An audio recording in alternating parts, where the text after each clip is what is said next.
longa, tá? Qualquer momento que vocês tiverem dúvidas, perguntem, liguem o microfone, não tem problema nenhum, podem perguntar. Eu acho que é para ser um bate-papo bem legal para vocês poderem tirar as suas dúvidas, né? Para eu saber, assim, mais ou menos que semestre vocês estão.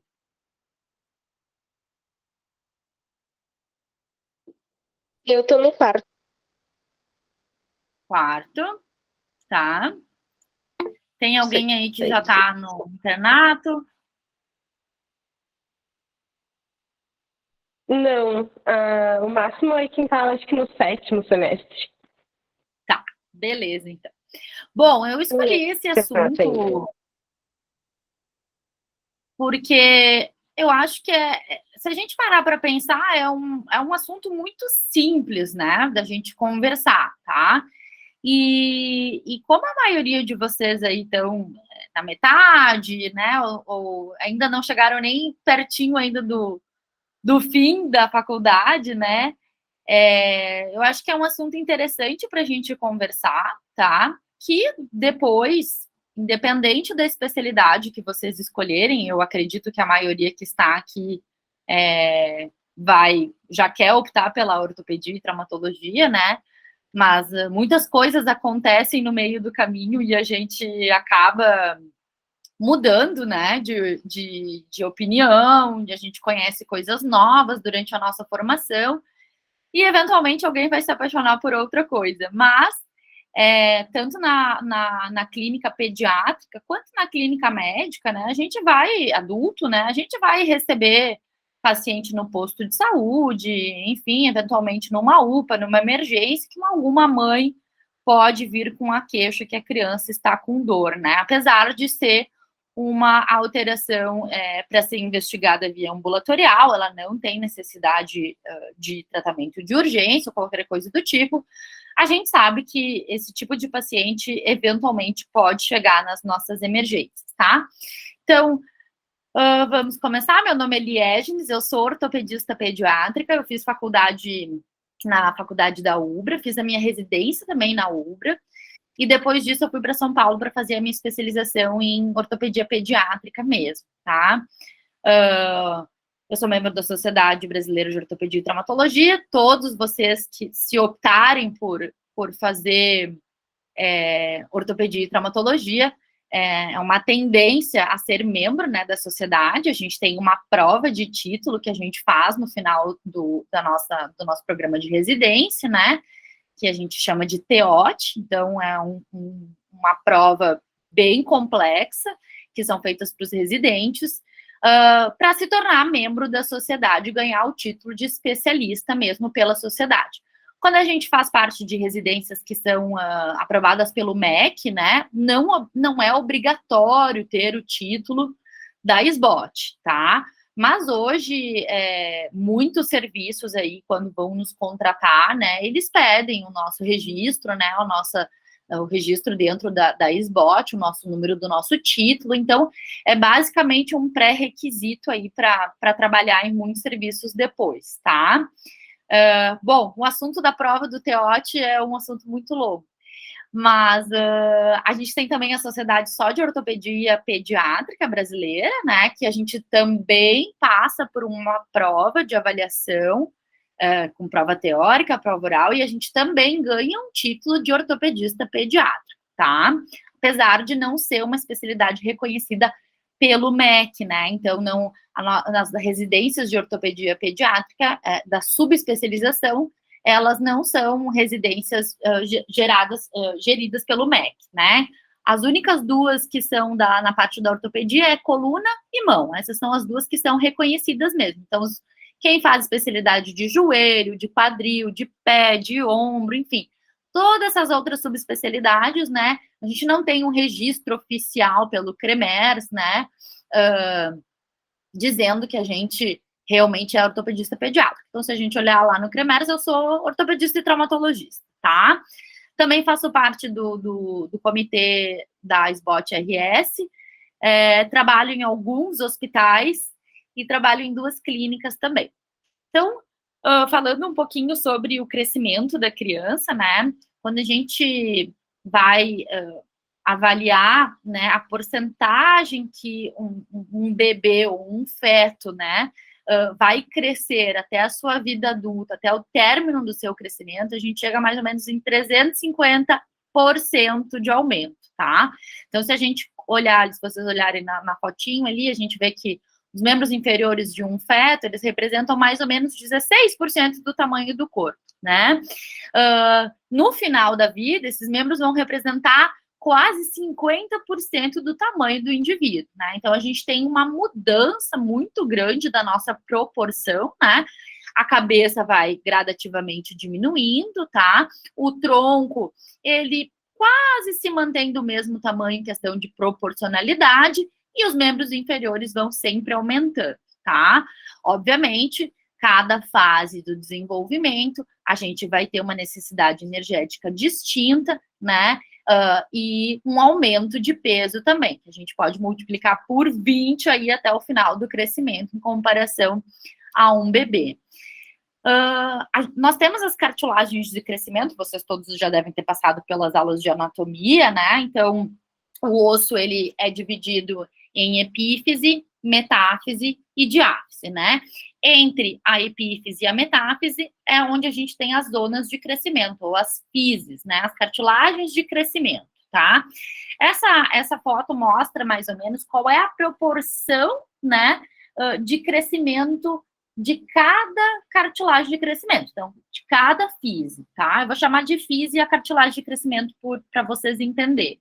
Então, se a gente olhar os membros inferiores, o crescimento do membro, ele se dá a maior parte próximo ao joelho. Então, o fêmur distal e a tíbia proximal vão ser as cartilagens de crescimento que mais vão crescer daí durante a infância e a adolescência, né? E aí, um pouquinho menos a tíbia distal e o fêmur proximal. Isso a gente precisa levar em consideração quando a gente tem outras alterações, doenças dessas cartilagens de crescimento, infecções que podem deixar sequelas nessas cartilagens de crescimento, traumas também que podem deixar lesões, né, fechamento precoce dessa cartilagem de crescimento, e a gente tem como calcular o quanto esse membro vai ficar menor se a lesão for no fêmur proximal, se a lesão for no fêmur distal.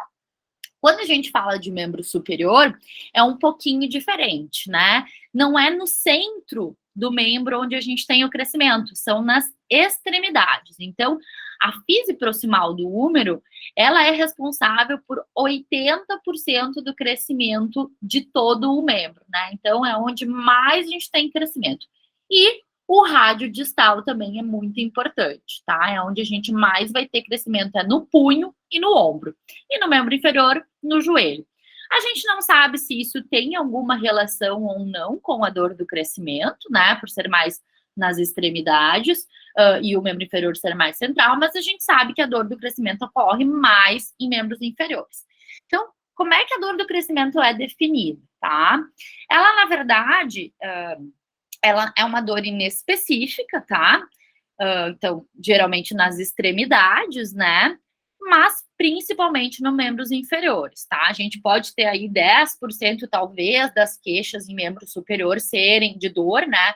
Serem relacionadas a essa dor do crescimento. A gente chama, tá, de dor do crescimento, mas na verdade o crescimento não dói, né? A gente não tem nenhuma evidência científica que comprove a dor do crescimento. A gente acredita que seja isso, existem algumas teorias que eu vou falar para vocês por que existe essa dor, mas a gente não sabe direito por que ela acontece, e a gente sabe que crescer, na verdade, não dói, porque o pico de crescimento, geralmente, ele não está associado às dores. Então, a gente tem crianças fora do estirão de crescimento, fora dos picos de crescimento durante a infância, em que a dor não é mais prevalente, tá? A dor pode aparecer em qualquer momento, mas a gente não encontra nenhuma relação com o crescimento. A criança está crescendo mais nesse momento, então ela vai ter mais dor.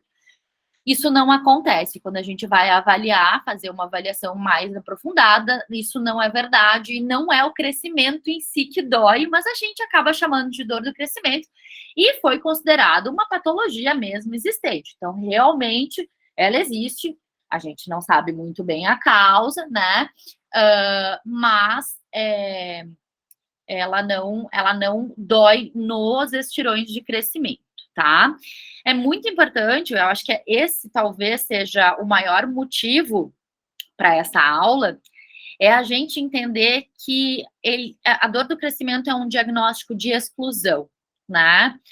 A gente vê muito, eu recebo muitos pacientes no consultório com essa queixa, e que às vezes já passaram por vários outros profissionais, tanto ortopedistas ou não ortopedistas, né?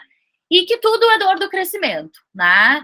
É dor do crescimento, é dor do crescimento. Então, mas quantos exames a gente já fez? Qual foi a avaliação, né? E muitas vezes a gente tem uma outra patologia de base que está causando essa dor, né? Então, é muito importante a gente sempre pensar em todos os outros diagnósticos diferenciais antes da gente realmente dizer, não, é dor do crescimento mesmo, tá? E pensar nos diagnósticos diferenciais, não necessariamente a gente está falando de investigação, de pedir exames super caros, elaborados, não, é examinar mesmo o paciente, tá? Então, da parte da epidemiologia, né, exatamente o que eu falei para vocês, ela geralmente não ocorre nos estirões, tá? Ela é mais incidente entre 2 e 12 anos de idade. O aparecimento geralmente é intermitente, a criança tem um tempo daquela dor, passa, depois de 6 meses, 1 ano, pode se queixar de novo, né? Existem crianças que vão ter apenas uma queixa, né? Vai ser um episódio ou uma crise ali que vai durar uma semana, 10 dias, e isso vai desaparecer e a criança não vai mais se queixar, tá? Então, não obrigatoriamente ela vai ser uma dor crônica. Existem casos em que a criança pode, por um período mais prolongado, de até anos, tá? Até 5 anos, se queixar com mais constantemente de dor, tá? Geralmente, então, ela vai resolver com a maturidade esquelética, né? Por convenção, na parte da ortopedia, a gente define que as meninas finalizam o seu crescimento esquelético aos 14 anos e os meninos aos 16 anos, tá? E a gente vê ali que é uma prevalência bem grande, né? Imagina, quase 40% das crianças entre 4 e 6 anos tem alguma queixa de dor de crescimento, né? Em algum período, entre esses 2 anos. Então, é bastante, tá? É bastante criança com essa queixa. E geralmente, quando a gente pega crianças maiores, né? De 6 aos 19, a gente já vê uma diminuição dessa queixa, tá? Mais até nas meninas do que nos meninos ela diminui. Então, a etiologia realmente ela é desconhecida, tá? Existem vários estudos tentando comprovar várias teorias, mas que no fim nada muito se comprovou. Então, a teoria inicial seria, e talvez não muito aceita, mas que a criança às vezes até pode confundir, né? E seria mais relacionada a uma fadiga muscular. A criança pode confundir uma cãibra também com essa dor do crescimento, né? Então, a teoria 1 seria a fadiga do músculo em crescimento de crianças ativas. Então, crianças que correm, brincam e que no fim do dia acabam tendo dor, tá?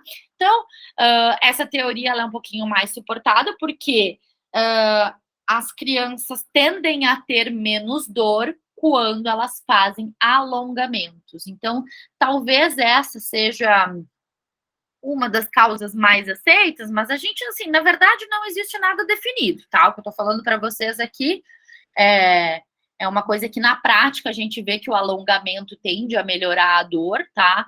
Mas, cientificamente comprovado, não temos nada, né?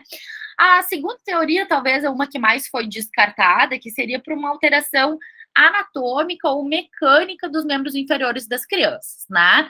Então, as crianças podem ter um pé plano valgo fisiológico, que vai melhorar à medida que a criança cresce, uma torção tibial que inicialmente é interna, quando é um bebê, e à medida que a criança vai crescendo e se desenvolvendo, a tíbia vai rodando para fora, né? Vai fazendo a torção externa fisiológica também.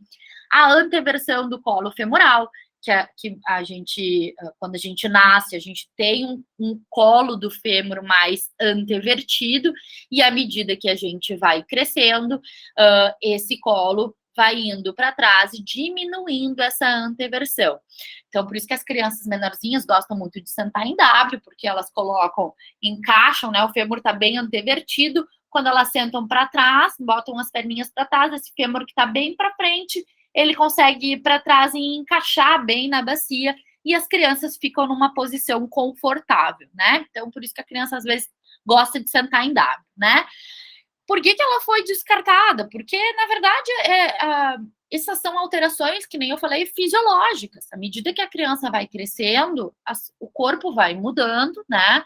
E os alinhamentos e os eixos mecânicos e anatômicos dos membros também vão mudando, né?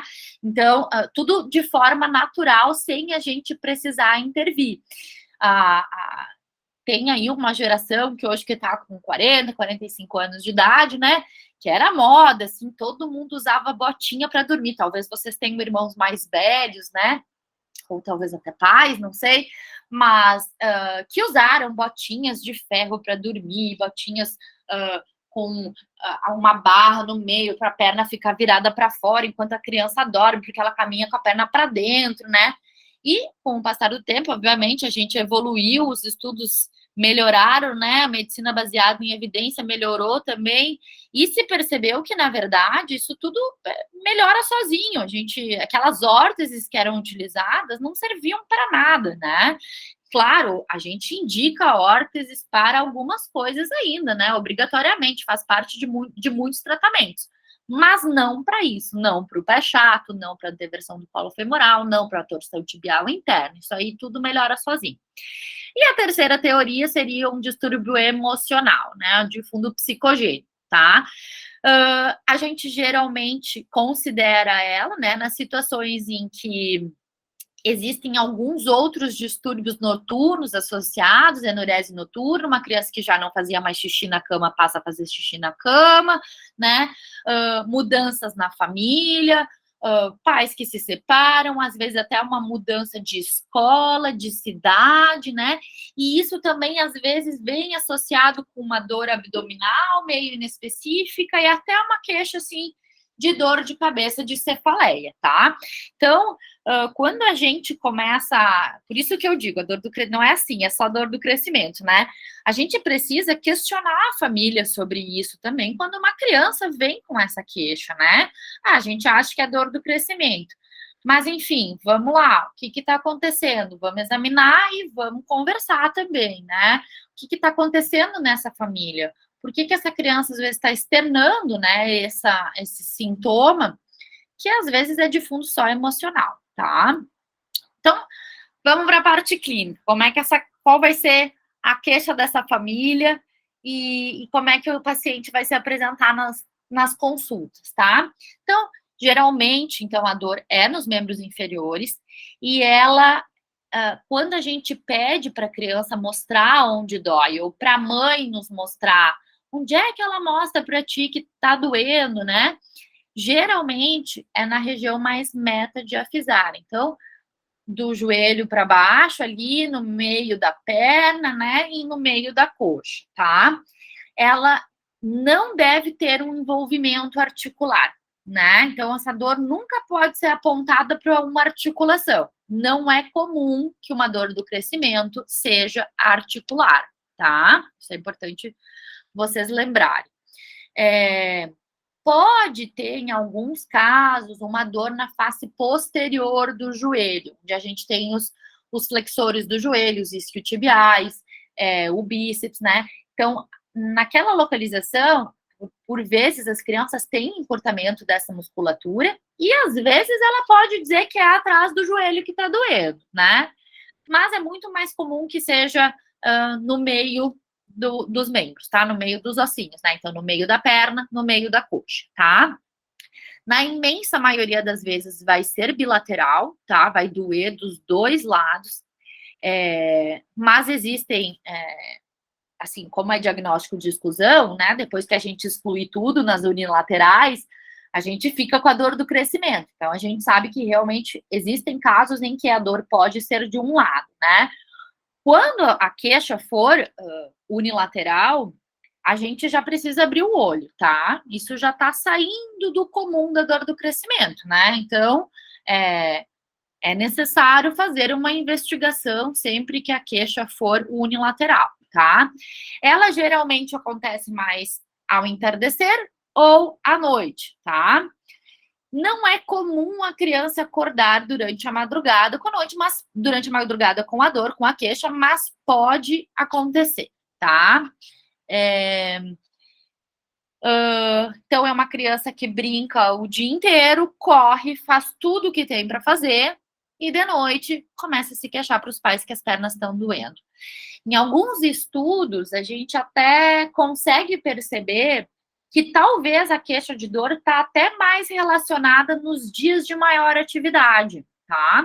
Então, estudos que avaliam percepção de pais e de crianças, né, dizem que talvez no dia em que a criança fez uma atividade maior, ou foi para um aniversário, ou praticou uma atividade física mais extenuante, que à noite ela tendeu a ter mais dor ou mais queixa de dor, tá? Então pode estar um pouquinho relacionado a uma atividade física maior naquele dia.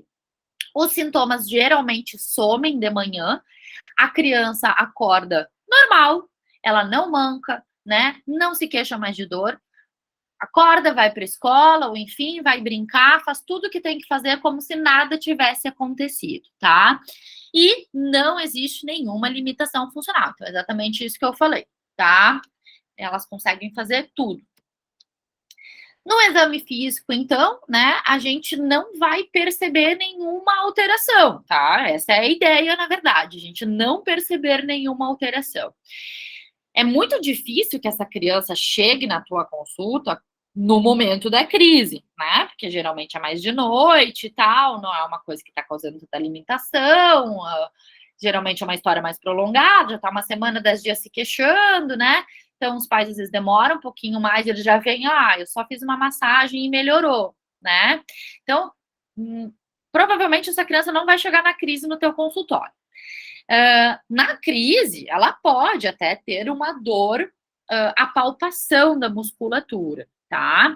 Mas na hora da consulta, geralmente essa dor não deveria existir, se ela não tá no momento de crise. Então, a gente não vai perceber edema, a gente não vai perceber calor local, não vai perceber eritema, a gente não deve perceber hematomas também, né? Porque o hematoma, ele pode tanto nos mostrar que teve um trauma e por isso que ela tá com dor, né? Suspeita até de maus tratos, às vezes a gente pensa quando a criança tem muitos hematomas pelo corpo, tá?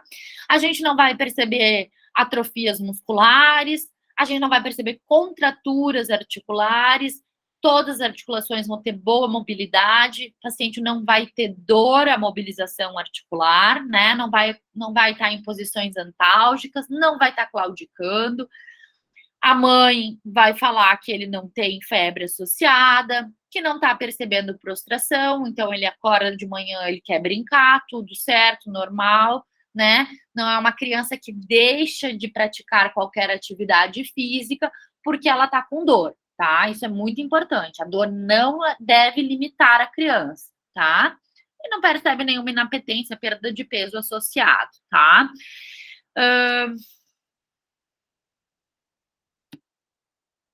O diagnóstico, então. Então, o diagnóstico é clínico, tá? E tudo isso que eu falei até agora para vocês é porque o diagnóstico é clínico, né? A gente pensa que traumato é muito raio-x, cirurgia, mas a gente tem muita clínica dentro da ortopedia, tá? Dá para se fazer uma ortopedia com muita clínica, né? Então, a gente pode lançar mão de exames de radiografia, tá? E exames laboratoriais, né? Se a gente tiver com alguma dúvida. Se a história clínica, né, o exame físico, tudo está fortemente sugerindo que é uma dor do crescimento, a gente está liberado a não pedir nenhum exame, não pedir nenhum laboratório. Mas, como eu falei, tem que ser uma consulta aprofundada, que a gente consegue captar muita coisa com o exame físico, com a anamnese, com a história médica pregressa da criança, com a história familiar, com o que está acontecendo. A história familiar também é importante, porque existem alguns estudos mostrando que pais que tiveram dor do crescimento tendem a ter filhos com dor de crescimento também. Então, é importante questionar se os pais também tiveram, tá?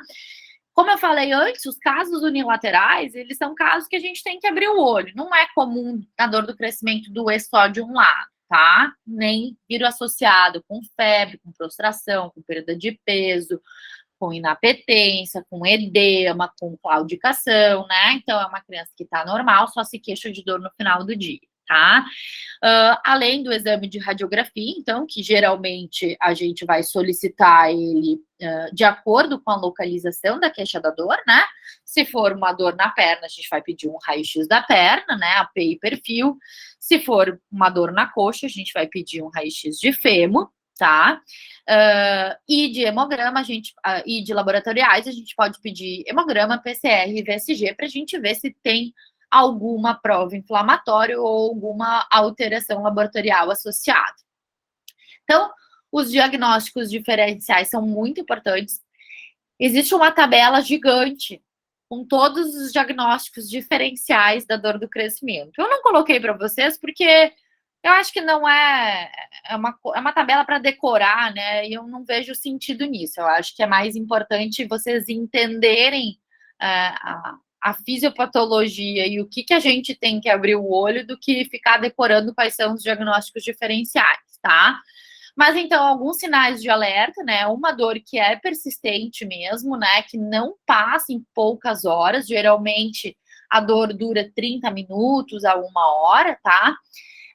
Uma dor que não alivia com o repouso. Então, a criança parou, ficou quietinha, tá deitada, a mãe tá fazendo uma massagem, né? Um calor local, não tá melhorando também.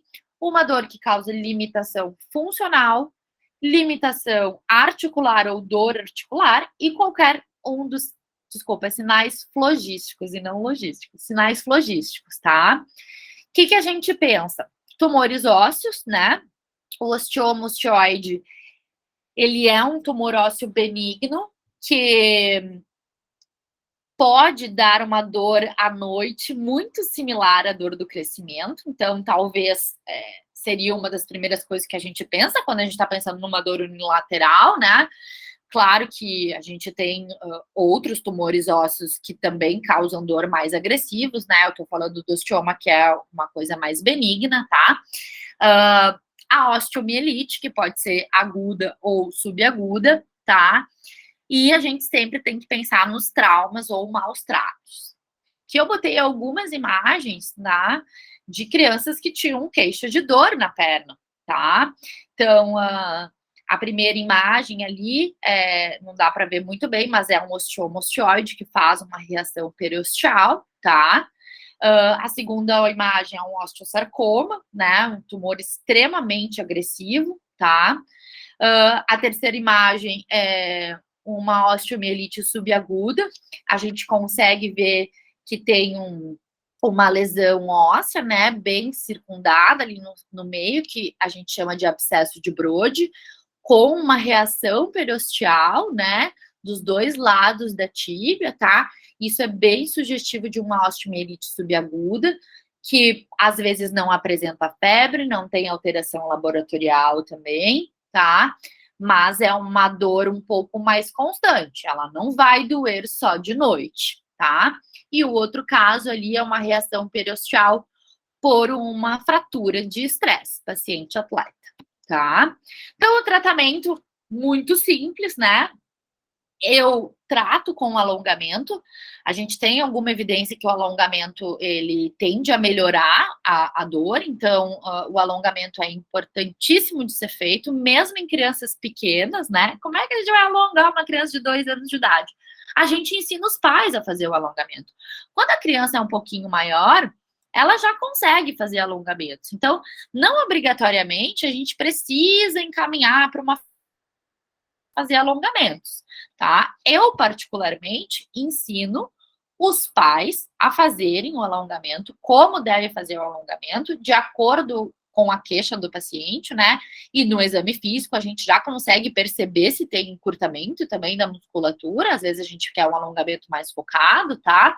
Mas o alongamento é super simples, super fácil dos pais fazerem em casa, tá? A massagem, então, ela realmente funciona muito, né? Porque além de fazer um calor local, a gente já está tentando deixar essa musculatura menos tensa, né? Então, massagem com qualquer tipo de creme, não precisa ser obrigatoriamente algum tipo de creme ou pomada com anti-inflamatório, pode ser um creme hidratante normal. Só o fato da mãe estar fazendo a massagem já vai gerar um calor local também, que vai ajudar nesse relaxamento muscular. Pode também usar a bolsa de água quente, compressas quentes, banho quente também. E caso a dor ainda persista, a gente pode sim usar algum tipo de tratamento medicamentoso, tá? O ibuprofeno ou um analgésico como o paracetamol, né? O cetoprofeno também anti-inflamatório também pode ser usado, tá? De questão de prognóstico, a gente sabe que é uma dor autolimitada, tá? É todo um processo autolimitado, né? Então, que tende a melhorar quando passa a fase do crescimento. E a gente sabe que não afeta o crescimento também. Então, crianças que têm dor do crescimento não vão deixar de crescer ou crescer mais por causa disso. Acho que é isso. Foi bem rapidinho até.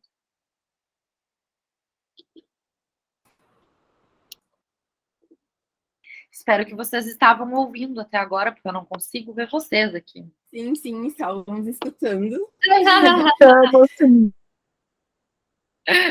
Eu tenho. Quando abre a outra tela, a gente não consegue ver. Eu tenho uma pergunta. Qual a incidência de resultar em uma dor crônica na criança? Porque eu vi que eu tinha lido a respeito que pode prolongar até a adolescência, né? Essa dor, se nada é feito. E não sei se já teve alguns pacientes que chegaram com essa dor crônica. Não, eu nunca tive paciente. O que a gente diz crônica, né? Quando é um tempo muito prolongado de queixa. O que é isso? O paciente não vai se queixar todos os dias por 5 anos, tá? Mas ele vai ter crises, e como ela é intermitente, vai ter períodos. Um ano ela vai se queixar, no outro ano não vai se queixar, no outro ano vai se queixar de novo, tá? Mas a gente pode ter pacientes com um período prolongado, assim, de até 5 anos de queixa, né? Mas não é uma queixa diária constante, né? É muito baixo, tá? Eu tenho uma menininha, a Lara, que ela já tá há 2 anos com dor. Assim, não é uma coisa constante, que nem eu falei, é a cada, sei lá, 2 meses ela se queixa que ela tá com dor, tá? Mas ela já tá há 2 anos assim. A gente já investigou, porque passou um pouquinho do tempo, né, do comum, tá? E ela não tem nada, né?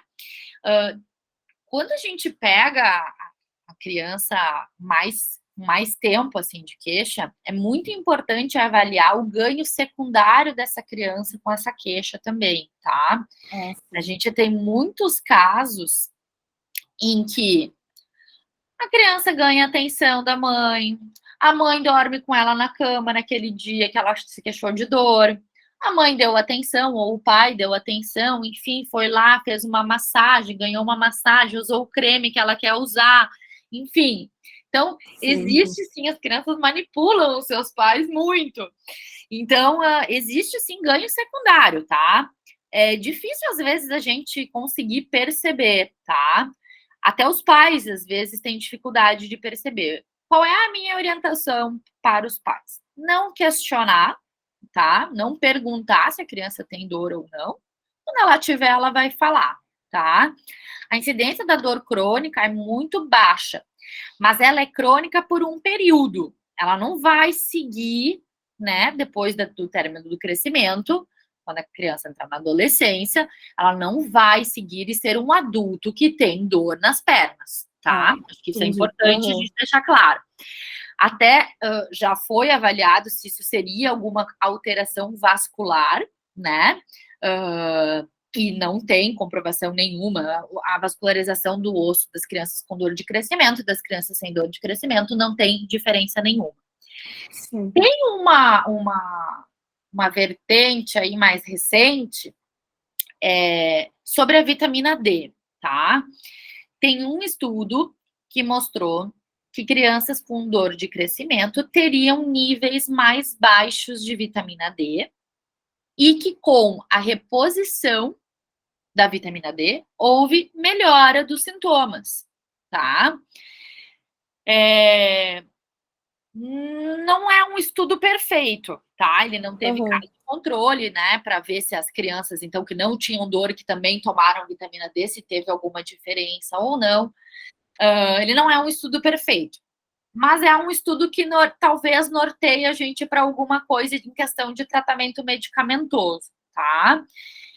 A verdade é que não existe assim, tá? Vamos tratar a dor do crescimento. É quando ela aparecer, a mãe vai lá, faz uma massagem, tenta relaxar a musculatura, se não passar, dá um analgésico. E ponto, tá? A gente pode também fazer alguma coisa de alongamento antes das atividades físicas, colocar isso dentro da rotina da criança que pratica esporte, que vai no futebol, enfim, faz ginástica olímpica, patinação.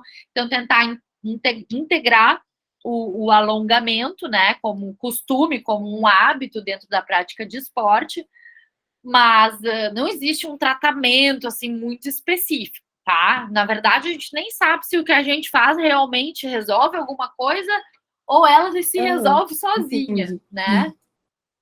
Mas a gente sabe que ela é autolimitada, ela vem, vai embora e não deixa nenhuma sequela, tá? Então, não vai ter adultos com dor crônica. Como a gente não tem definição de muita coisa e não tem comprovação científica de muita coisa, na literatura vocês vão achar de tudo, tá? Eu acho que é importante a gente tentar escolher aí o que a gente vai ler. Isso, na verdade, para a vida toda de vocês, em todos os assuntos, de todas as especialidades, né? Se a gente quiser achar um artigo que comprove uma coisa que a gente está falando, vai ter. Ele existe, tá? Ele existe, provavelmente ele exista, tá? Mas, obviamente, a gente tem que avaliar se o que a gente está lendo tem valor mesmo científico ou não, né? Isso é muito importante para depois da formação aí de vocês vão ler muito. Hoje, vocês ainda leem muito livro, né? Obviamente, o artigo não é a fonte principal do estudo, mas depois, quando a gente se forma, a gente ainda lê livros, mas a gente lê muito artigo também, né? Então, é muito importante a gente saber escolher o que a gente vai ler, tá? Se vocês quiserem, eu posso mandar um artigo que eu considero bom, tá? Que é uma revisão sobre a dor do crescimento. Eu posso mandar para vocês pelo WhatsApp, eu mando para Loara e ela compartilha com vocês. Queremos sim. Aí eu passo pro pessoal. Mais dúvidas? Alguém tem mais dúvidas? Ou aprenderam tudo? Pessoal?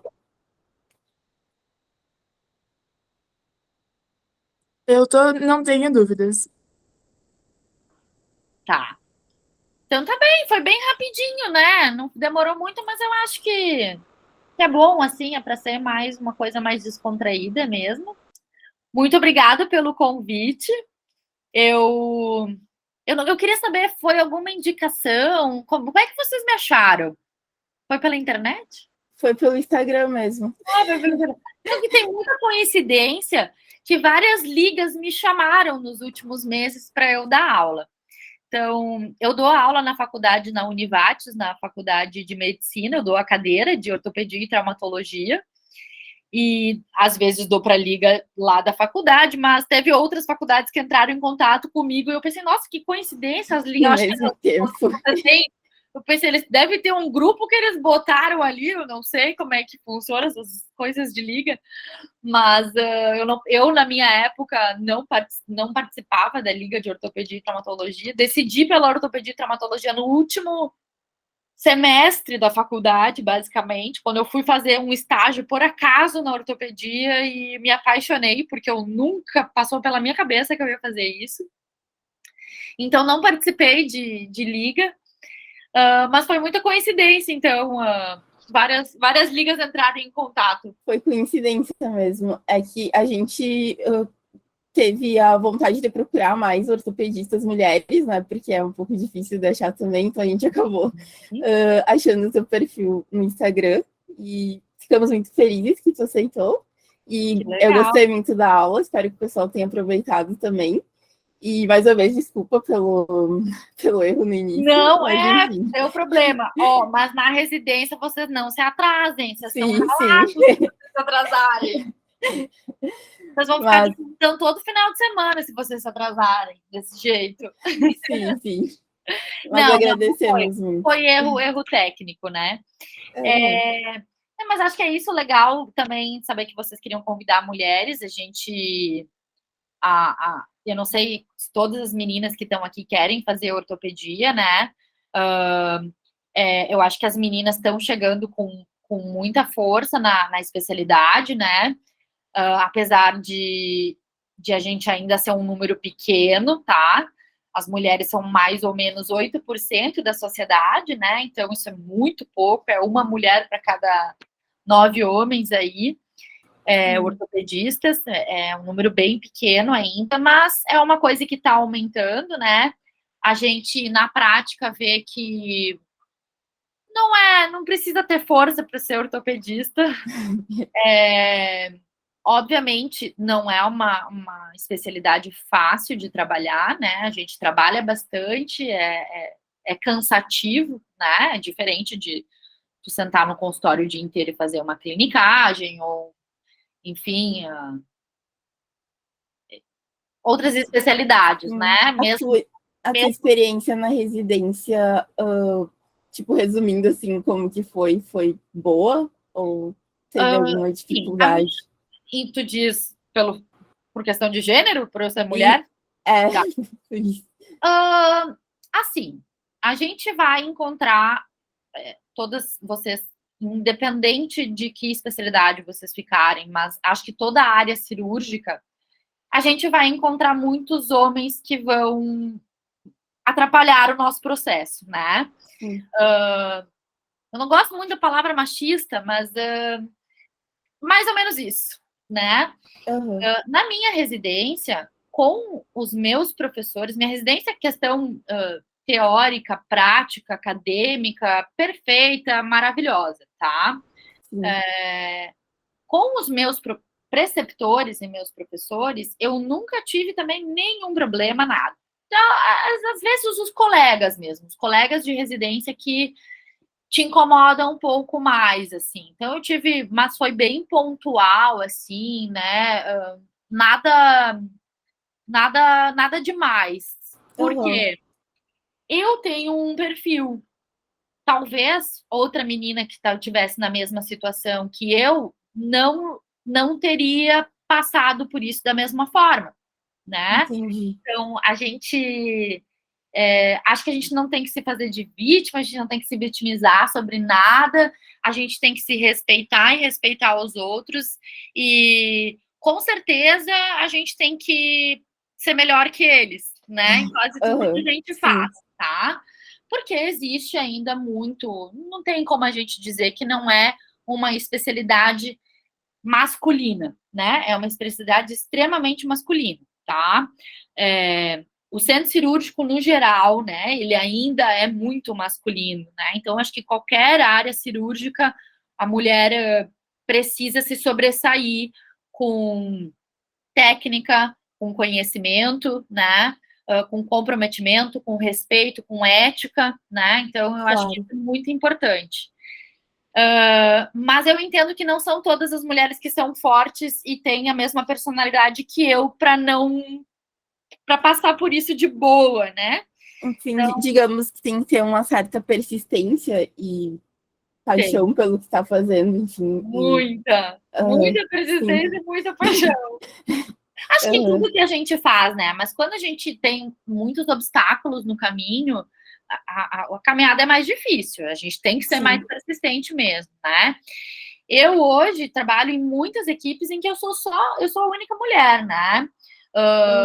Então, eu me vejo tentando abrir portas para meninas não precisarem passar pelas coisas que eu já passei e ainda passo, né? Infelizmente, essa é a verdade. Eu não gosto de falar porque eu não me sinto vítima disso. Eu entendo que isso é uma situação que vai acontecer e que a gente tem que impor que para que as próximas meninas que vierem não precisem passar. Talvez eu, por ter essa personalidade mais forte, mais tranquila de passar por essas situações, é uma coisa boa para abrir porta para outras pessoas que talvez não vão ter, né? E aí não vão precisar nem passar por isso, né? Sim. É uma mudança constante, tá? Eu acho que é muito importante a gente entender que não existe rivalidade. Eu sempre falo isso para as residentes meninas também. Não existe rivalidade entre homem e mulher. Eu acho que não é uma questão de gênero. Eu sempre falo que eu tive muitos homens na minha vida que me ajudaram muito, né? Eu tive chefes e professores que me ensinaram demais. E eu sou muito grata e eu devo muito a esses homens, né? Talvez porque não existiam mulheres para me dar essas oportunidades ainda, né? Então, quem sabe no futuro eu vou poder ser uma mulher que vai dar oportunidade para outras meninas. Mas eu não tenho vergonha de dizer que eu fui ajudada e fui aluna e aprendi muito com muito homem, sempre com muito respeito, com muita ética, né? Não precisei passar por nenhuma situação constrangedora, assim, com nenhum chefe, preceptor meu, nada. Eu sou muito grata a tudo que eu já... Mas acho que também é uma via de duas mãos, né? Eu não recebi isso só porque eu sou mulher, Sim, claro. né? Pela competência. Sim. Eu não recebi isso dele só porque eu sou mulher. Eu recebi porque eu trabalho direito, porque a gente tem persistência, porque a gente estuda, porque a gente tem responsabilidade, porque a gente é pontual. Né? Então, é uma troca. E vai ter troca. A gente não tem como esperar ainda, dentro da ortopedia, que a gente receba coisa só de mulheres. A gente vai ter que ter essa boa convivência com os homens. É uma especialidade muito machista. Machista não, masculina. Claro. Mas as coisas estão melhorando. A gente vê cada vez mais meninas, né? As técnicas cirúrgicas também, elas não dependem mais tanto de força, né? Antigamente precisava de força para ser traumato e tal. Hoje, os materiais, né, que a gente usa, bom, perfurador, serra, parafusos, são tudo materiais que, se tu tá usando a força, talvez tu tá fazendo errado, porque tu não precisa usar. Sim.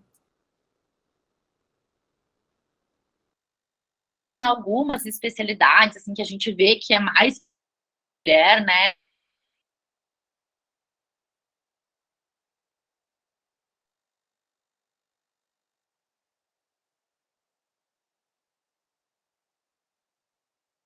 Travou para vocês também, ou só para mim? Travou.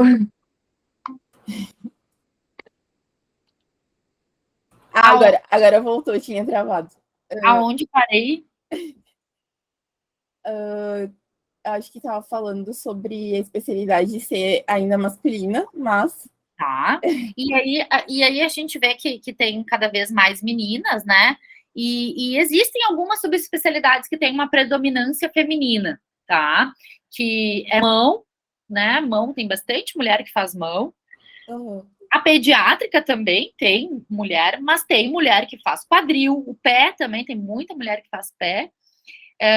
Joelho, eu pouco vejo mulher fazendo joelho, acho que é uma coisa que não chama muita atenção. Mas existe mulher fazendo coluna, fazendo quadril, né? Eu acho que vai muito do que a gente quer para o nosso futuro, né? Eu acho que para todo mundo, em qualquer especialidade, entender que quando a gente entra numa área cirúrgica, a gente vai ter que fazer plantão, a gente vai passar a cirurgia de horário, a gente não vai começar a cirurgia no horário que ela está marcada, né? Muita coisa vai acontecer, e aí tudo vai definir como tu quer que a tua rotina de vida seja depois, né? Se tu vai querer ter filho, não vai querer ter filho, tu tem hora para chegar em casa, não tem hora para chegar em casa, né? Então, eu acho que é uma coisa que, obviamente, para a mulher é um pouquinho mais difícil, porque a gente tem outras responsabilidades, né? Infelizmente, tem coisas que o pai não substitui, que é só a mãe mesmo, né? Mas eu acho que tudo é muito da gente entender o que a gente quer pra gente no futuro, né? Na hora de escolher a nossa especialidade, né? Eu não quero dormir em hospital, não quero fazer plantão. Bom, vai fazer dermato, né? Claro. Fazer São endócrino, escolhas. né? Senão, tu vai dormir no hospital, tu vai fazer plantão, né? Obviamente, né? À medida que a gente vai criando conhecimento e experiência, a gente vai se afastando um pouco dessas coisas, né? Mas mais ou menos o pico de produtividade de um cirurgião é por volta dos seus 50 anos de idade, né? Quando ele chega, então, no auge da sua carreira, tá? Então, a gente leva muitos anos até a gente poder ter Se estabelecer na profissão. Né? Não quero mais dormir fora de casa, não quero mais dormir em hospital, não quero mais fazer plantão, né? Quero só trabalhar no meu consultório todo dia. Eu conheço ortopedistas que hoje só fazem consultório, nem operam mais, né? Então, eu acho que isso talvez seja uma tendência também dos mais jovens, né? De ter equipes em que o ortopedista que vai ser ou quer ser mais clínico e o ortopedista que opera melhor vai ser o cirurgião, né? Os americanos dividem muito isso, assim. Tem ortopedista que não opera, ele só faz a parte clínica, ele indica a cirurgia e ele acompanha o pós-operatório. Quem opera é o colega dele lá, que é o colega que opera bem, né? Então, isso talvez seja uma tendência no nosso mercado de trabalho, que já existe em outros países, mas talvez vai acontecer aqui também, não sei, né? A gente não sabe o futuro, mas existe a possibilidade de ser só ortopedista clínico também, né? E muito bem. Mas geralmente o ortopedista, ele é aquele psicopata do bem, né? Ele quer operar a pessoa. Ele quer cortar a perna, ele quer ver o osso para fora ali, a fratura exposta, né? Ele quer reduzir a luxação. É mais o nosso perfil, né? Mas tem gente também que eu conheço que é ortopedista clínico, né? Ele não gosta de cirurgia, não quer fazer cirurgia, indica o procedimento e encaminha para o colega. Sim, sim. Você tem mais alguma dúvida, assim, dessas outras coisas de residência? Eu acho que seria isso. Vocês têm alguma dúvida, pessoal?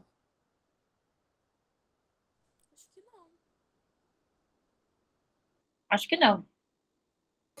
A gente agradece mais uma vez a disponibilidade e também a conversa agora no final.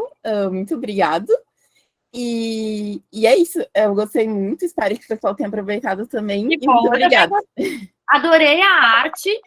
O Gabriel não está aí? O Gabriel está aqui. Foi o Gabriel que fez. Muito obrigado, Gabriel. Adorei. Me achei mais morena do que eu realmente sou naquele desenho, mas gostei. Me botou um bronze. E quando vocês quiserem, vocês podem me convidar que eu dou aula de novo para vocês. Escolham um assunto daí, tá?